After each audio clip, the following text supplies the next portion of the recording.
La incredulidad humana no afecta a la fidelidad eterna. Si fuéramos infieles, Él permanece fiel. Él no puede negarse a sí mismo. 2 Timoteo 2:13. Si no creemos, Él permanece fiel, no puede negarse a sí mismo. 2 Timoteo 2:13, Biblia Americana San Jerónimo. Esta es una de las 5 palabras fieles que menciona el apóstol. Todas esas palabras fieles son valiosas e importantes. Yo supongo que la Iglesia las hizo suyas por haber sido expresadas por algunos de aquellos profetas que fueron levantados para alimentar a la Iglesia en su infancia, tales como Agabo y las hijas de Felipe y otros.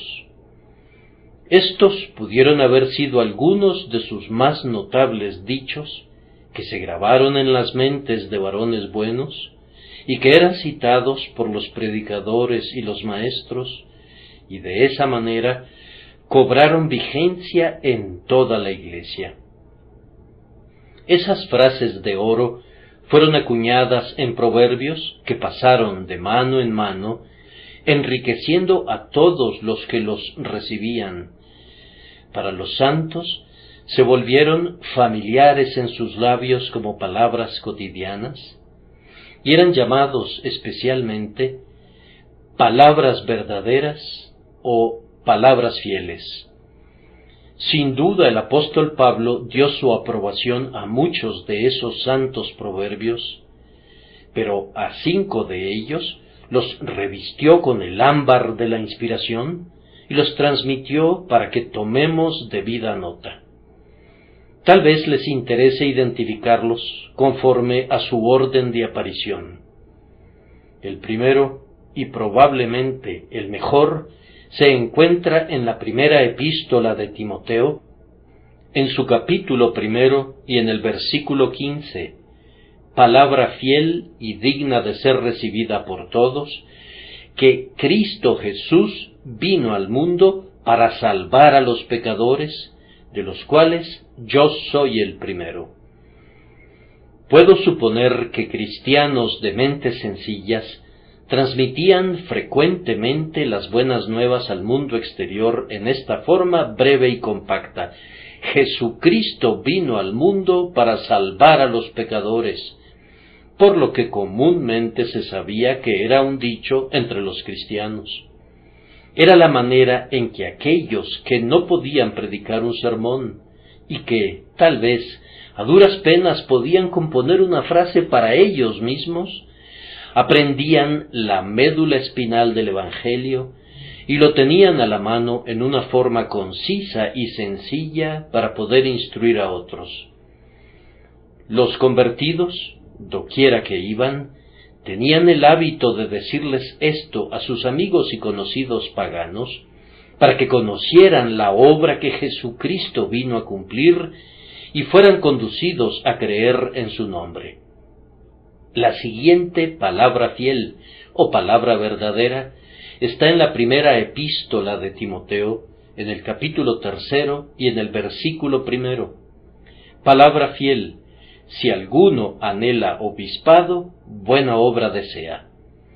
Cualquiera que desee liderazgo en la Iglesia de Dios y estar en medio del pueblo como un pastor, buena obra desea. Él atraerá sobre sí mismo gran ansiedad, faenas y arduos trabajos, pero la obra es honorable y tiene una recompensa espiritual tan grande que quien la elige y le entrega toda su vida es sabio.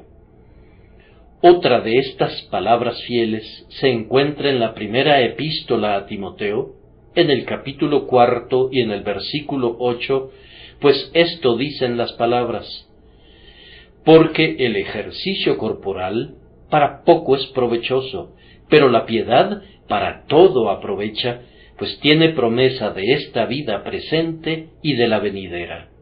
Palabra fiel es esta, y digna de ser recibida por todos, que por esto mismo trabajamos y sufrimos oprobios, porque esperamos en el Dios viviente, que es el Salvador de todos los hombres, mayormente de los que creen.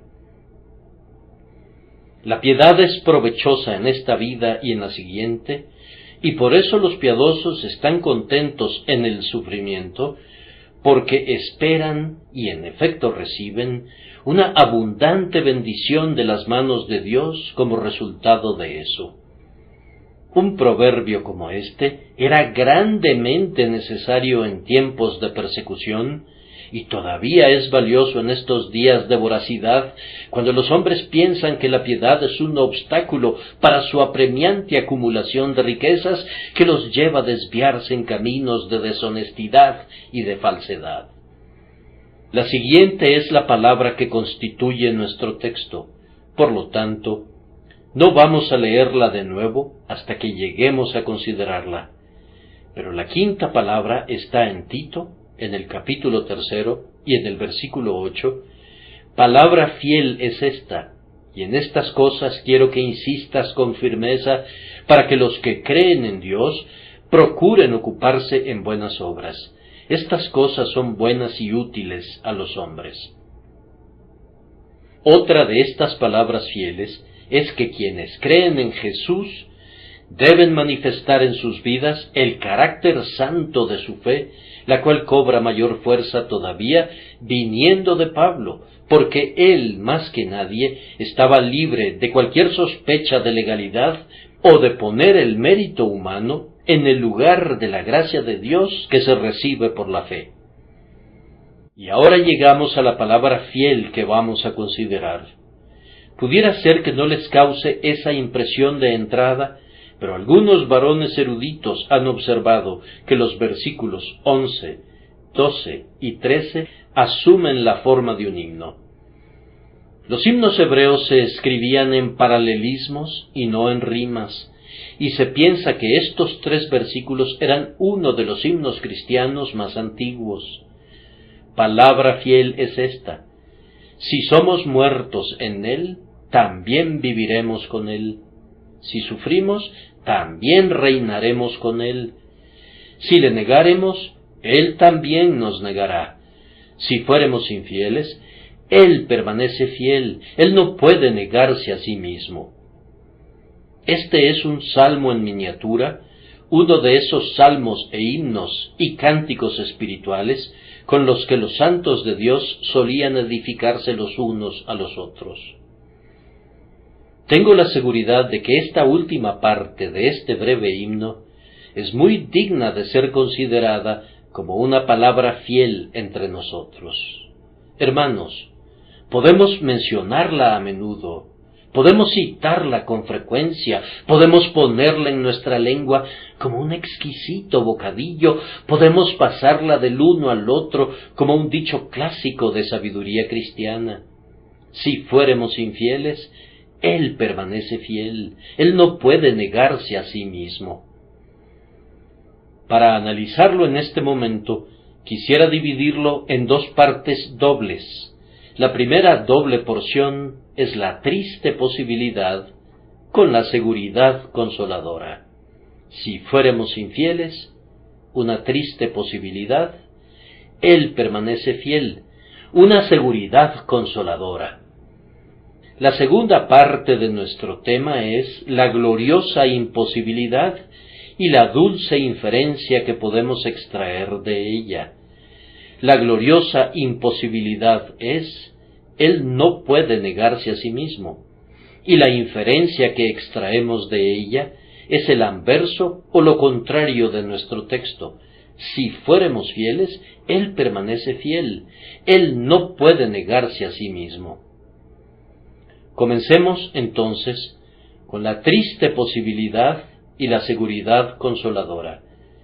Si fuéramos infieles, Él permanece fiel. Debo tomar primero la triste posibilidad, si fuéramos infieles, y voy a leer esta expresión como si, antes que nada, concerniera al mundo en general, pues creo que se puede leer así con justicia. Si no creemos, si la humanidad no cree, si la raza humana fuere infiel, si las diversas clases de hombres no creen, Él permanece fiel. Los gobernantes no creen, y hay algunos que le dan mucha importancia a este punto. Decían con respecto de Jesús: ¿acaso ha creído en Él alguno de los gobernantes? Si el noble fulano de tal oye al predicador, debe de haber algo en lo que dice. Los ingleses se quedan maravillosamente impresionados con el juicio de un duque o de un conde, e incluso con el de las personas con título de nobleza de menor grado. Si alguno de los gobernantes cree en él, ¿quién lo cuestionaría entre las personas de rango que asisten al culto de adoración? ¿Está publicado bajo autoridad? ¿Los grandes lo suscriben? Oh, entonces, dice alguien, tiene que ser bueno y tiene que ser verdad. Ahora, yo me aventuro a decir que toda la historia muestra que los gobernantes de este mundo han aceptado muy pocas veces la verdad, y que en su mayoría los más pobres de los pobres han sido más capaces de percibir la verdad que los más grandes de los grandes. No habría habido ningún cristianismo en el mundo en el presente si no hubiera encontrado un refugio en talleres y casitas humildes. Ha florecido entre los pobres despreciados cuando ha sido desdeñado por los grandes de la tierra. Bien, amigos, si no creemos, esto es, si nuestros varones más grandes, si nuestros senadores y magistrados, príncipes y potentados no creen, eso no afecta la verdad de Dios en el más mínimo grado concebible. Él permanece fiel. Sin embargo, muchos consideran que es más importante saber de qué lado están alistados los líderes del pensamiento, y hay ciertos individuos que no son elegidos a ese puesto específico por voto popular, y que, sin embargo, deciden por sí mismos ser dictadores en la república de la opinión.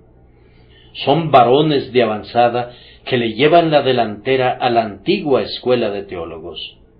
Algunos pensamos que están avanzando en la dirección contraria, es decir, que van para atrás y que están introduciendo ignorantes conjeturas en el lugar de la comprobada doctrina y de la sólida y práctica enseñanza de la Escritura. Aun así, como en su opinión son superiores y pioneros en el camino del progreso, por un momento los vamos a considerar como tales. Ahora bien, en los días de nuestro Señor, los pensadores de vanguardia no estaban de su lado en absoluto. Todos ellos estaban en contra suya, y después que hubo partido, el más grave peligro de la Iglesia de Dios surgió del pensamiento de vanguardia del período.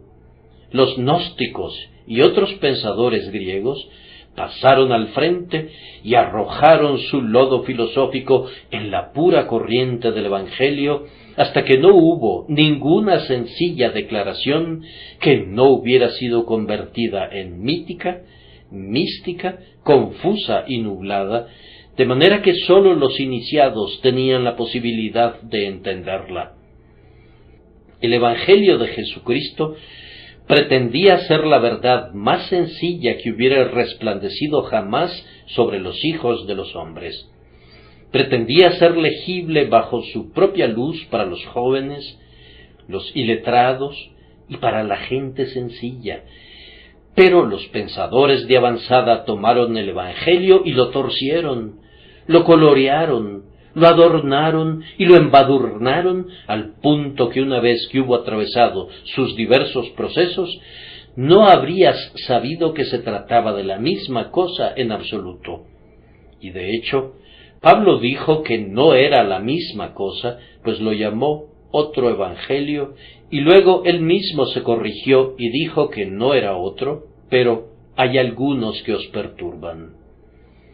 Sin embargo, no debemos preocuparnos por estos sabios, pues si no creen y más bien oscurecen el Evangelio, Dios permanece fiel.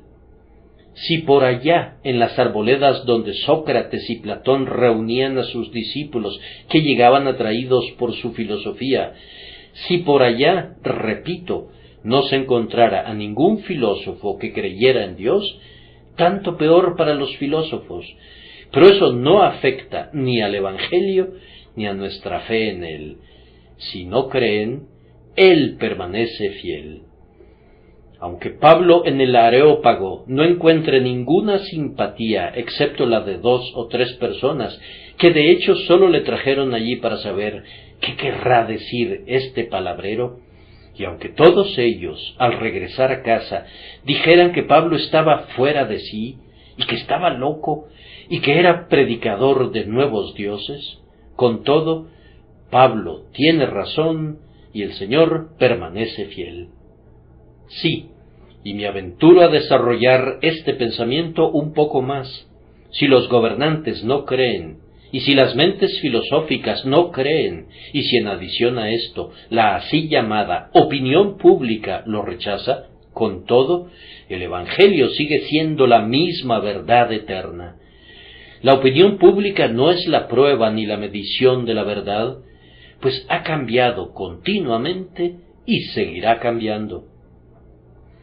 La suma total del pensamiento de hombres falibles es menos que nada cuando se contrasta con la mente de Dios, que es una e infalible, revelada a nosotros por medio del Espíritu Santo en las palabras de verdad de las Escrituras. Pero algunos opinan que el viejo Evangelio no puede estar en lo correcto, porque vean, todos dicen que no está actualizado y que está equivocado. Esa es una razón para estar más seguros de que está en lo correcto, pues el mundo entero está bajo el maligno y su juicio está bajo su influencia.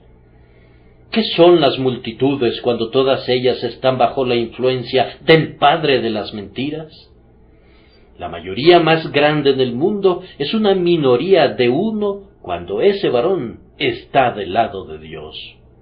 Cuenten cabezas, ¿quieren? Cuéntenlas por millones, si les parece, pero yo prefiero pesar que contar, y si digo la verdad de Dios, tengo más peso de mi lado del que se pueda encontrar en 1.000.000 de seres que no creen. Yo desearía que todos compartiéramos el espíritu de Atanasio, cuando dijo en defensa de la deidad de su grandioso maestro: si el mundo va contra la verdad, entonces Atanasio va en contra del mundo. Tienen que aprender a estar solos. Cuando saben que están en posesión de la verdad revelada, no pueden comparar todos los juicios de los hombres con el eterno e infalible juicio del Dios poderoso. No, aunque no creamos, esto es, la mayoría de nosotros y de nuestras naciones, Él permanece fiel, Él no puede negarse a sí mismo. Quisiera pedirles aquí su solícita atención a una consideración. ¿No han oído decir con frecuencia que los ministros deberían estar al corriente de los tiempos? Que la teología debería ser siempre matizada y variada, de manera que se adapte al pensamiento avanzado del maravilloso período en el que vivimos? Y como este es un tiempo en el que la infidelidad pareciera estar flotando en el aire, se nos dice que hemos de simpatizar sincera y cordialmente con ella, pues es una forma de luchar por la luz que nosotros deberíamos estimular. Ahora, esta es otra manera de hablar muy diferente de la que oigo del apóstol Pablo. Él no simpatiza para nada con esto, le pone su pie encima. Sea Dios veraz y todo hombre mentiroso, ese es el estilo en el que habla. En cuanto a adentrarse en el estudio de las filosofías, con el objeto de poner al Evangelio en el tono justo de ellas, dice: me propuse no saber entre vosotros cosa alguna, sino a Jesucristo y a este crucificado. Cuando Pablo descubre que este estilo de doctrina no agrada al judío, y que es para él tropezadero, y que no agrada al griego, y que lo hace burlarse y lo llama locura, ¿Acaso por eso el apóstol dice: ven acá, querido amigo judío, tengo una manera de expresar esto que te mostrará que no quiero decir lo que pensaste que dije? Yo usé la palabra cruz en un cierto sentido que no es para nada objetable para el judaísmo. ¿Acaso susurra cortésmente: ven acá, mi culto amigo griego, y yo te mostraré que tus filósofos y yo queremos decir lo mismo? Para nada, antes bien permanece firme e inconmovible para con Cristo crucificado y la salvación por su sangre, como, por la gracia de Dios, yo confío que estamos resueltos a hacerlo nosotros. Aunque no creamos, esto es, aunque el mundo entero no crea, el Evangelio de Dios no debe ser alterado para que se adapte a los caprichos y a las fantasías del hombre, sino que ha de ser proclamado aún en toda su angulosidad y singularidad, en toda su autoridad divina, sin eliminar nada, sin cortes, forjado como un todo, pues Él permanece fiel. Él no puede negarse a sí mismo. Ahora, habiendo hablado de nuestro texto en referencia al mundo en general, tal vez sea un asunto más triste mirarlo en referencia a la iglesia visible en particular. El apóstol dice: si nosotros no creemos, y seguramente quiso decir la iglesia visible de Dios. ¿Y acaso la iglesia de Dios cae alguna vez en un estado tal que se puede decir de ella: ¿no cree? Sí, la iglesia visible se ha desviado terriblemente muchísimas veces. Para un ejemplo de eso, regresen al desierto. Los hijos de Israel fueron sacados de Egipto con una mano alzada y un brazo extendido, y fueron alimentados en el desierto con alimentos de ángeles, y se les dio a beber del agua de la roca. Pero ellos dudaban continuamente de su Dios. Ahora creen su palabra mientras las rocas fluyen con ríos. Pronto con el pecado contristan al Señor, y los juicios los abaten. ¿Pero qué pasó? ¿Abandonó Dios su propósito de dar a la simiente de Abraham la tierra que fluía leche y miel?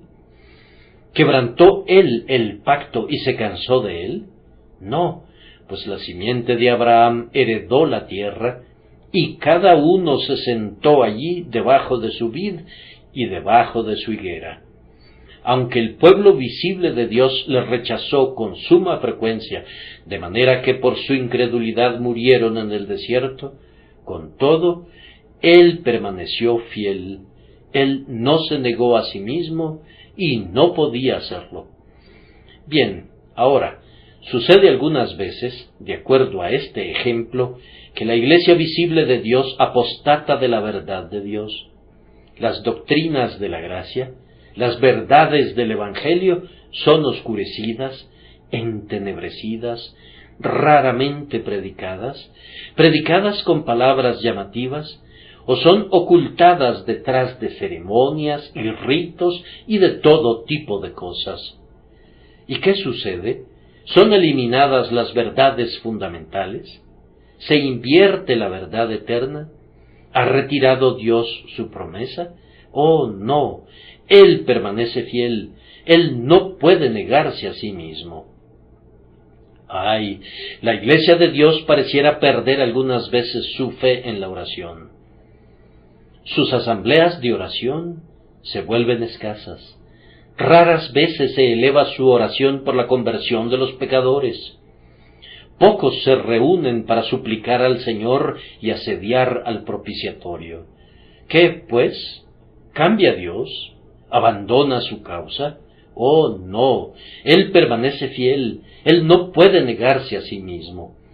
En tales momentos la Iglesia casi pierde su fe en el Espíritu Santo y considera la predicación, tal vez, como un mal necesario que debe tolerarse, mas no como el vehículo por medio del cual el Espíritu Santo salva a los hombres.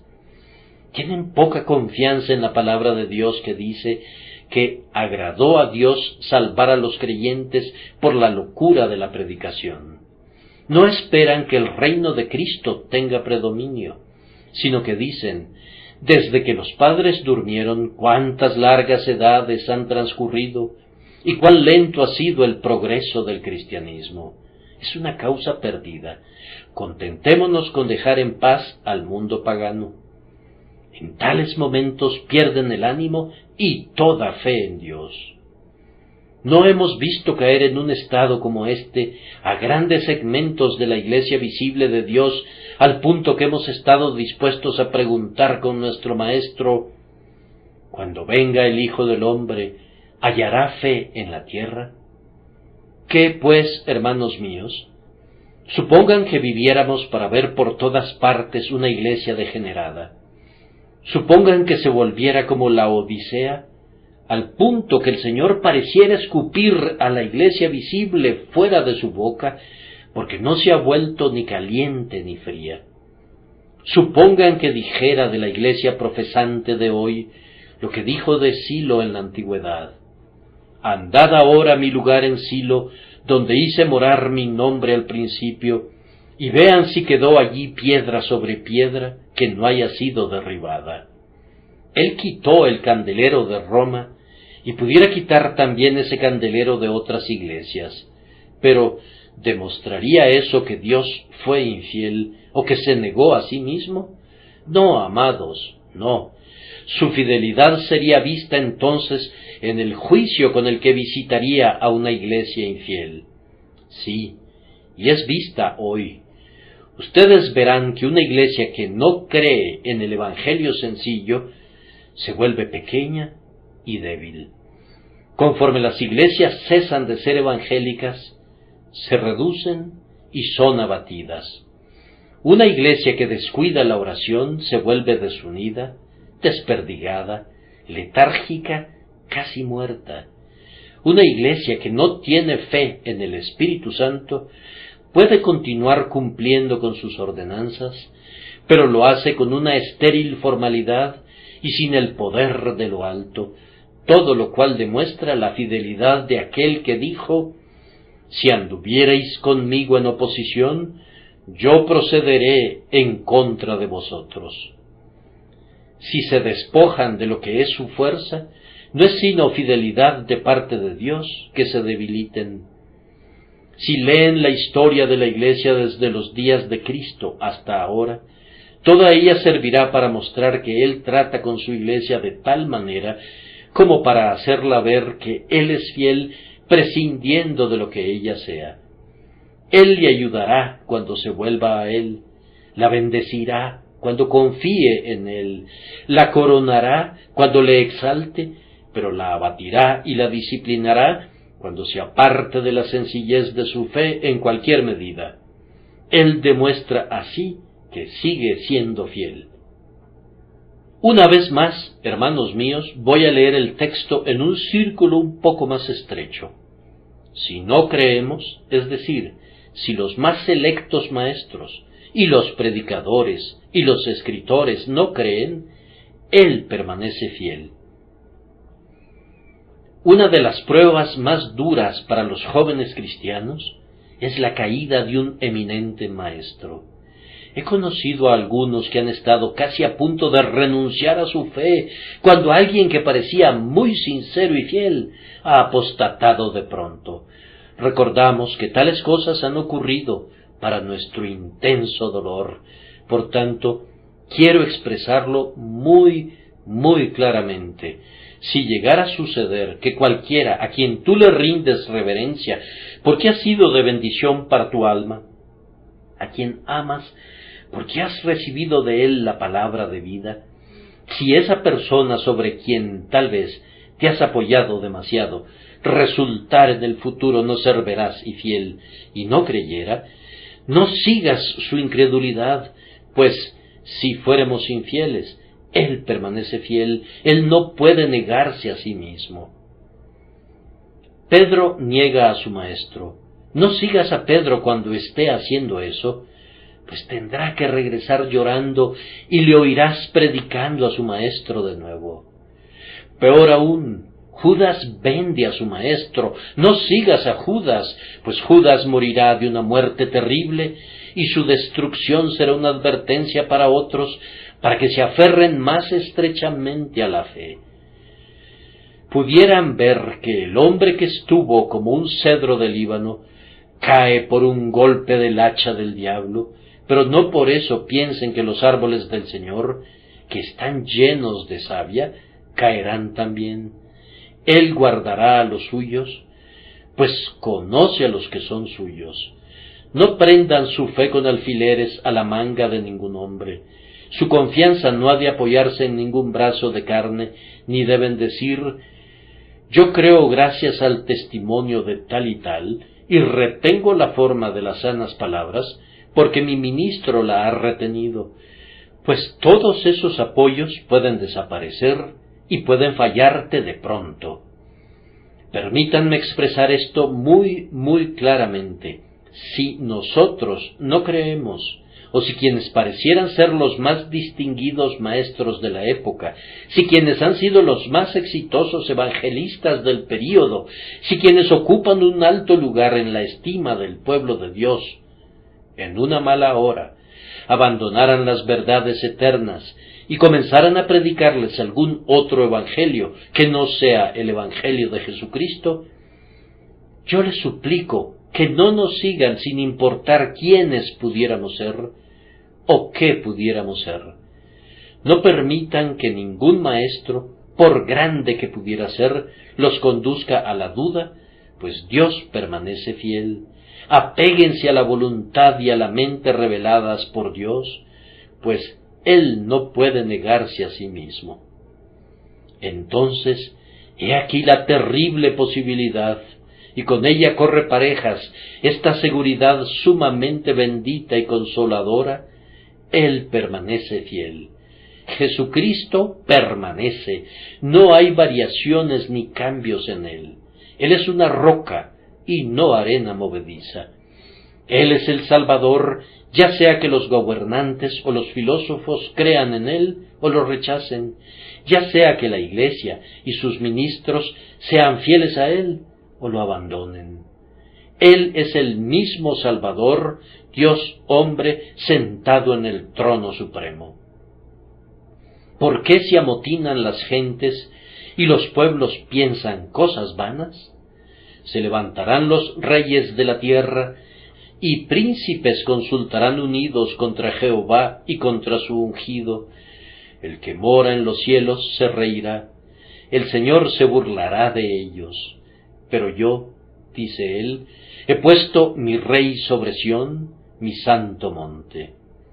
No pueden afectar el trono imperial de nuestro inmortal Señor. Él sigue siendo el bendito y único potentado, y así debe ser, sin importar lo que digan. Y como Cristo sigue siendo el mismo Salvador, nosotros tenemos el mismo Evangelio. Nos dicen que ellos lo han mejorado. Bien, yo me siento tan satisfecho con el Evangelio, tal como lo he recibido de Pablo y de los inspirados apóstoles, que yo preferiría no tener este Evangelio mejorado si me permiten retener el viejo original.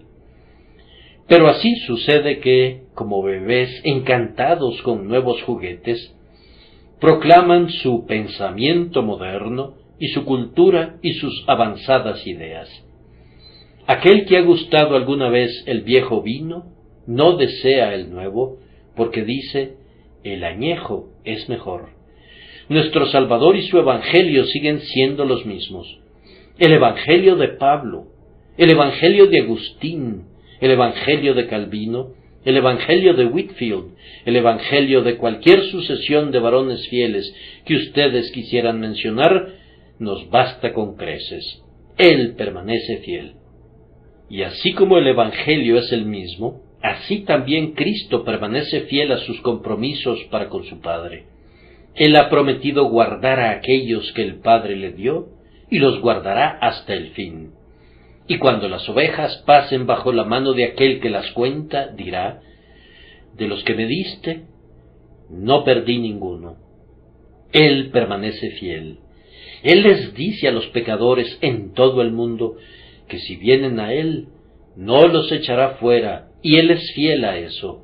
Él promete clemente que todo aquel que invocare el nombre del Señor será salvo, y será fiel a eso. Él es también fiel a sus santos. Él ha prometido preservarlos para su reino y gloria eternos, y los preservará. Él dice: yo les doy a mis ovejas vida eterna, y no perecerán jamás, ni nadie las arrebatará de mi mano. Y las ha retenido en su amoroso abrazo, y las retendrá hasta el fin. Y todo esto hace, aunque toda la incredulidad en el mundo se levante en contra suya. Él cumplirá cada palabra que ha dicho, y hará efectiva cada promesa que ha hecho, aunque todos desconfíen y nieguen.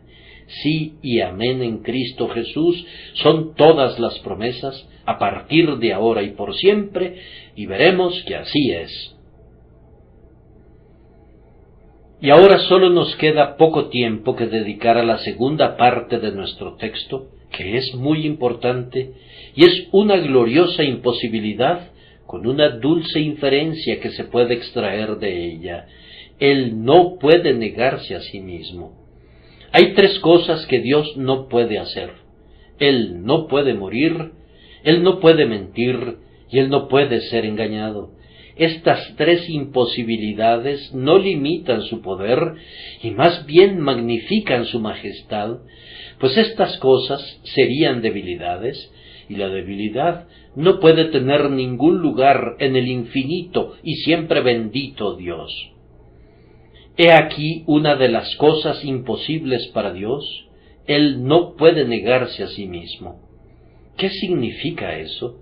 Quiere decir, primero, que el Señor Jesucristo no puede cambiar en cuanto a su naturaleza y carácter para con nosotros, los hijos de los hombres, pues si cambiara, sólo podría cambiar de un estado a otro, de uno mejor a uno peor, o de uno peor a uno mejor.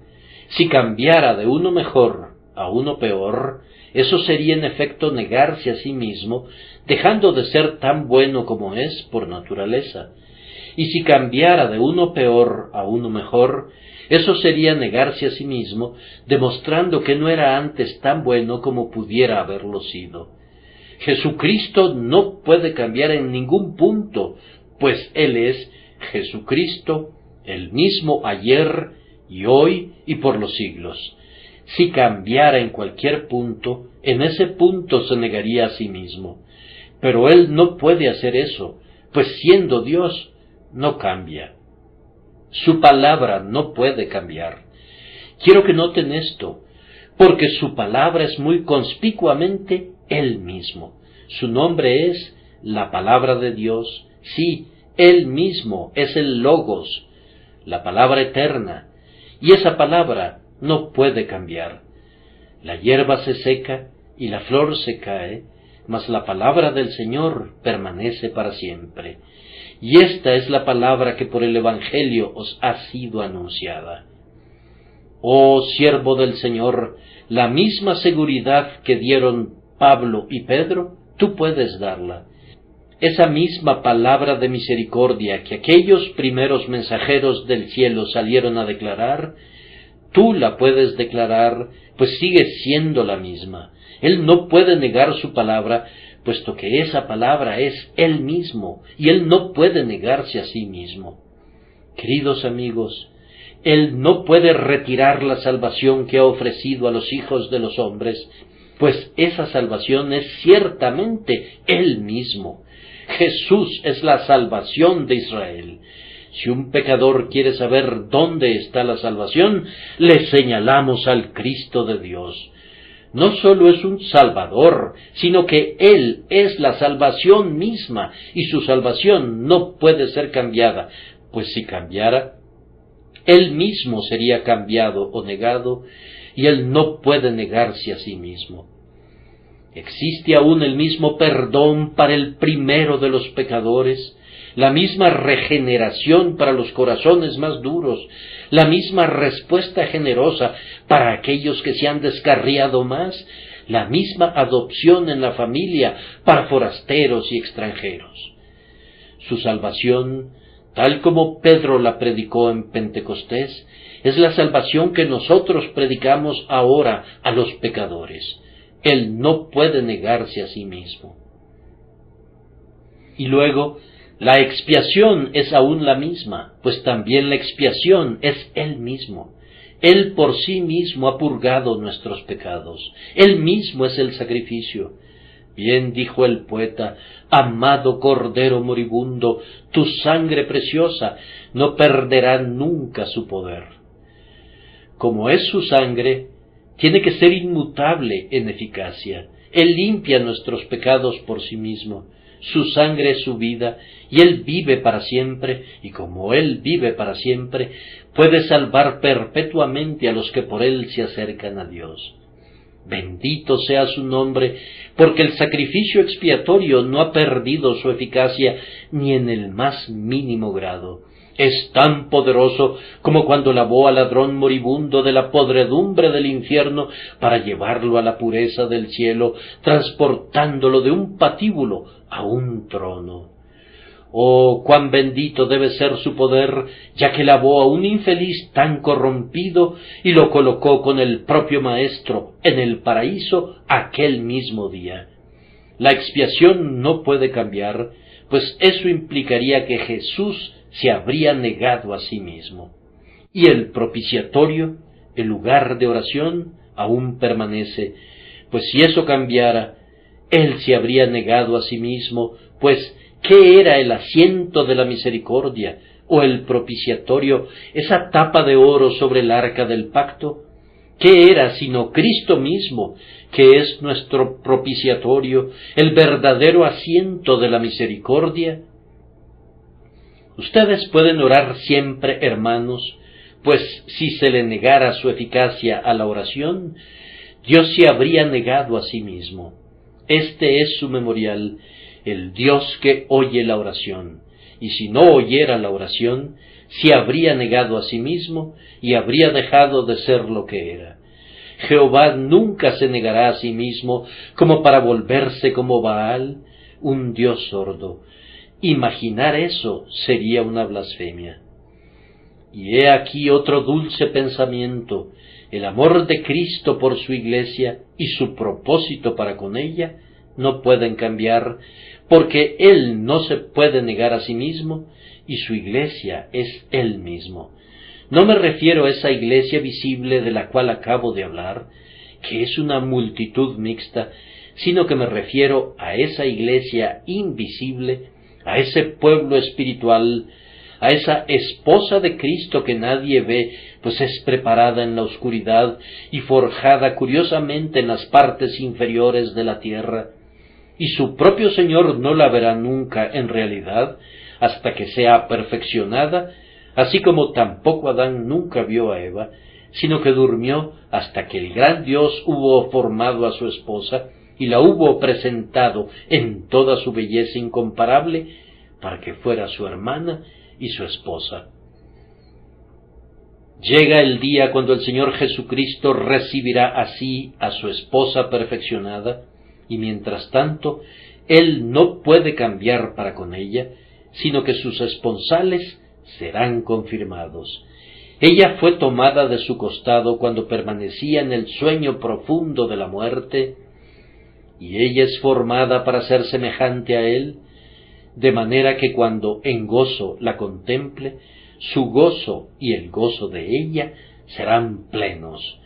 No, Él nunca, nunca la negará, pues no se puede negar a sí mismo. Su plan de amor será implementado y todos sus pensamientos de gracia serán cumplidos. Ni tampoco fallará jamás ninguno de sus oficios para con su Iglesia y su pueblo. El profeta será profeta para siempre. Él no puede negarse a sí mismo. El sacerdote será un sacerdote para siempre, según el orden de Melquisedec, y nunca rehusará ofrecer nuestras oraciones y loas, ni limpiar nuestras almas, pues Él no puede negarse a sí mismo. El rey no cesará nunca de reinar, ni se quitará su corona, ni depondrá su cetro, pues no puede negarse a sí mismo. El pastor guardará siempre al rebaño. El amigo seguirá eternamente más unido que un hermano. El esposo amará aún a su esposa.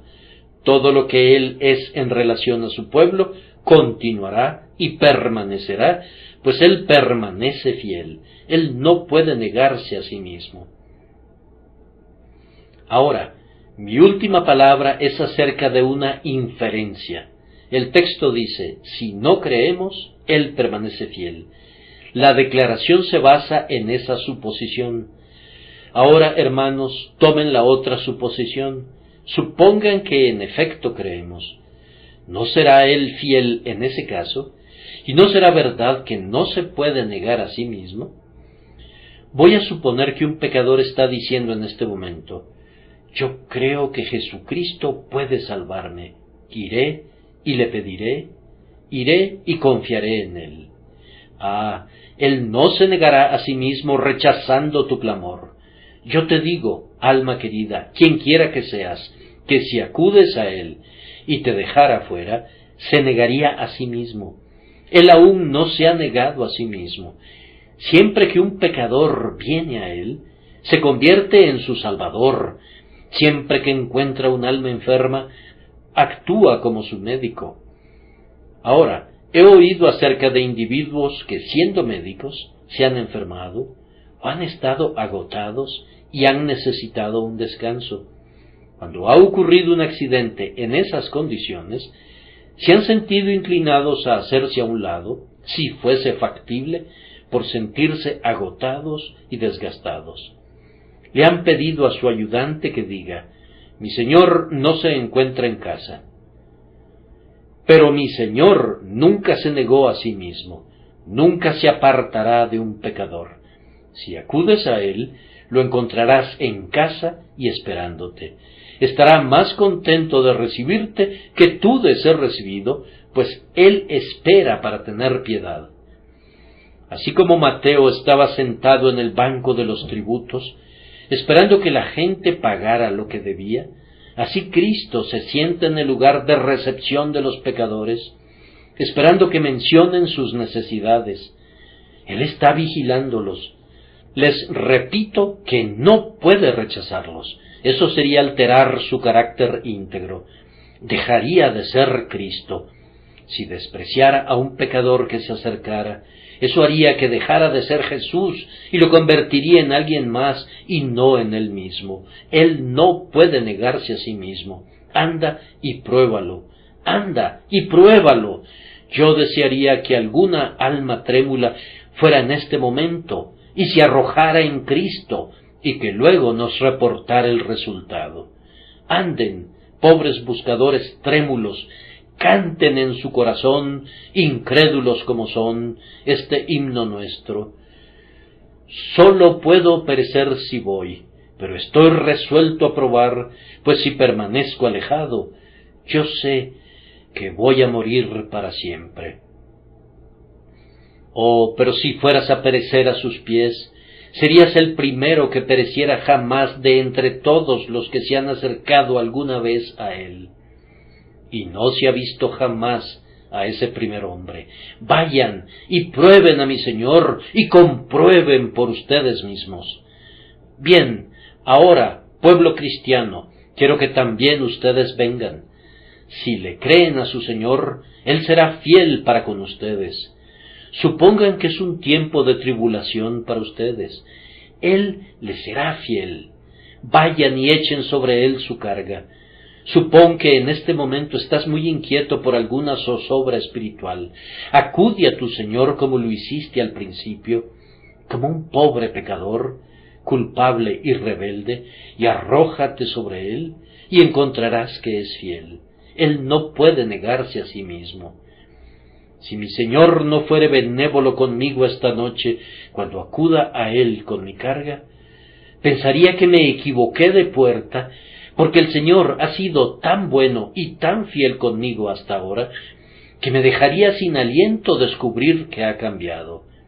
Oh, cuán bueno, cuán extraordinariamente bueno es mi Señor. ¿No acabamos de cantar ahora, Él a mi lado siempre ha estado? Oh, cuán buena es su misericordia.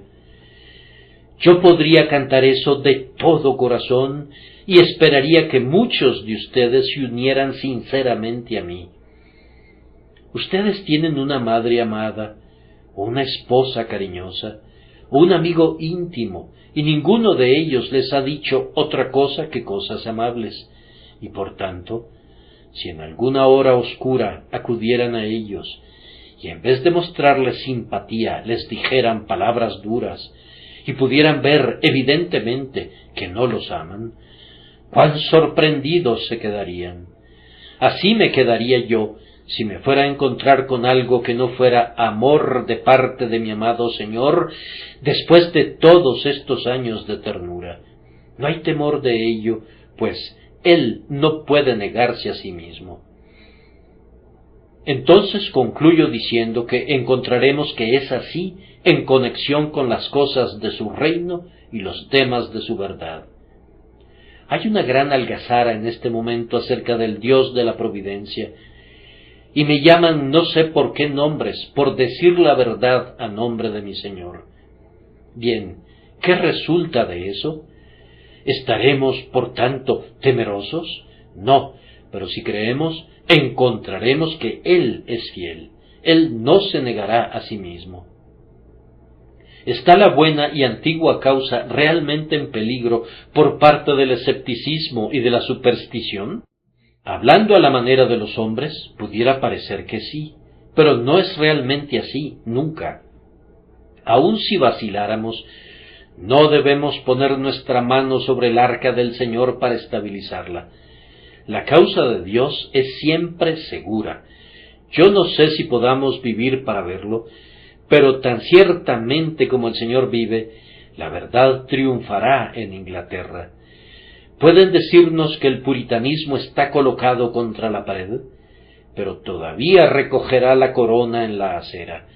La vieja causa retrocede un poco para tomar aire, pero dará tal salto en esta tierra que sorprenderá completamente a los adivinos, pues el Señor enloquecerá a los adivinos, y aquellos que cuentan las torres y dicen que Sión está totalmente caída, no sabrán dónde esconder sus cabezas. El diablo voló una vez sobre Europa y dijo: «Es toda mía. Aquí están vendiendo indulgencias y el Papa y yo somos señores de toda ella». Pero un pobre monje acababa de ver luz hacía poco tiempo, clavó su tesis en la puerta de una iglesia, y a partir de esa hora la luz comenzó a extenderse por toda Europa. ¿Y creen ustedes que el Señor está sin luteros? ¿Imaginan que no le queda ninguna espada o lanza en su armería? Yo les digo que tiene a su alcance tantos instrumentos como hay estrellas en el cielo. Cuando la influencia del Evangelio parece retroceder, es como la marea cuando está comenzando a bajar. Consistentemente va para atrás. Y si no supiéramos que no es así, comenzaríamos a pensar que las olas de plata darían lugar al cieno y al guijarro. Con todo, cuando llega la hora, en el minuto preciso, las aguas hacen una pausa y permanecen un rato en un punto. Luego se levanta la primera ola del flujo, y luego otra, y otra, y otra, y otra, y se levantan, avanzan y conquistan la costa hasta que el mar alcanza su plenitud de nuevo. Así tiene que ser, y así será con el océano de la verdad. Solo hemos de tener fe, y veremos al Evangelio en plenitud de nuevo, y a la vieja Inglaterra cubierta con él. Duden lo que quieran, hermanos, pero no duden de la verdad divina, ni duden de Dios. Apéguense al lado que está más desacreditado y deshonrado, y que recibe los peores comentarios de los hombres, pues Cristo y su Iglesia usualmente ocupan el lado sombrío del monte. Conténtense con hacer frente a la corriente, con el valor aprendido de su Redentor y Señor, pues viene el día cuando haber estado con la verdad y con el Hijo de Dios será el más grande honor que una criatura pueda ostentar. que sea nuestro ese honor, por Jesucristo nuestro Señor. Amén.